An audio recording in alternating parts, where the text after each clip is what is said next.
Praise the Lord. प्रभु के नाम की स्तुति हो। आज हम पढ़ेंगे व्यवस्था विवरण 19वां अध्याय। जब तेरा परमेश्वर यहोवा उन जातियों को नाश करे जिनका देश वह तुझे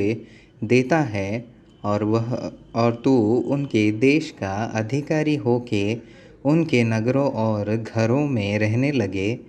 तब अपने देश के बीच जिसका अधिकारी तेरा परमेश्वर यहोवा तुझे कर देता है 3 नगर अपने लिए अलग कर देना, और तू अपने लिए मार्ग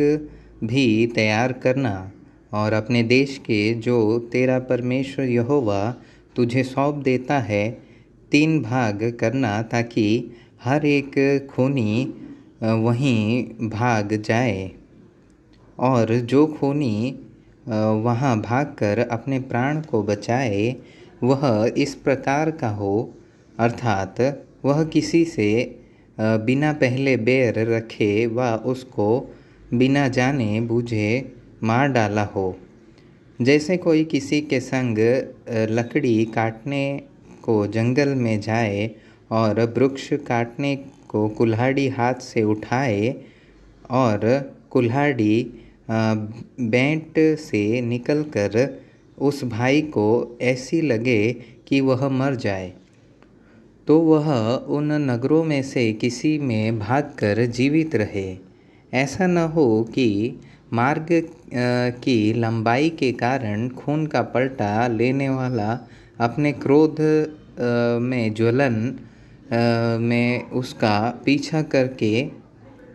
उसको जा पकड़े और मार डाले। यद्यपि वह प्राणदंड के योग्य नहीं, परंतु उसने बैर नहीं रखा था।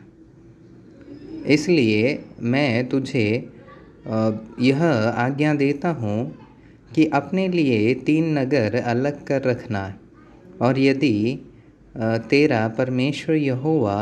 यह उस शपथ के अनुसार जो उसने तेरे पूर्वजों से खाई थी,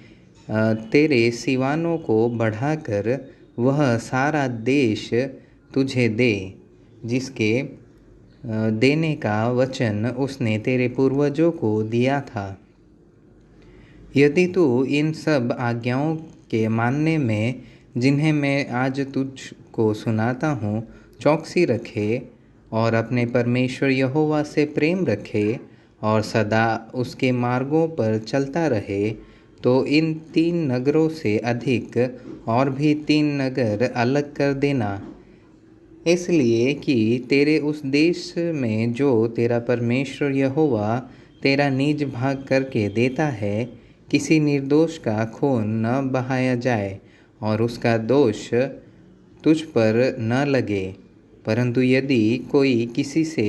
बैर रखकर उसकी घात में लगे और उस पर लपक कर उसे ऐसा मारे कि वह मर जाए, और फिर उन नगरों में से किसी में भाग जाए, तो उसके नगर के पुरनिये किसी को भेजकर उसको वहाँ से मंगाकर खून के पलटा लेने वाले के हाथ में सौंप दे कि वह मार डाला जाए। उस पर तरस न खाना,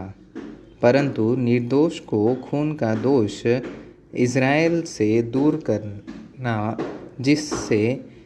तुम्हारा भला हो। जो देश तेरा परमेश्वर यहोवा तुझको देता है, उसका जो भाग तुझे मिलेगा, उससे किसी का शिवाना जिसे अगले लोगों ने ठहराया हो न हटाना। किसी मनुष्य के विरुद्ध किसी प्रकार के अधर्म व पाप के विषय में, चाहे उसका पाप कैसा ही क्यों न हो, एक ही जन की साक्षी न सुनना, परंतु 2 व 3 साक्षियों के कहने से बात पक्की ठहरे। यदि कोई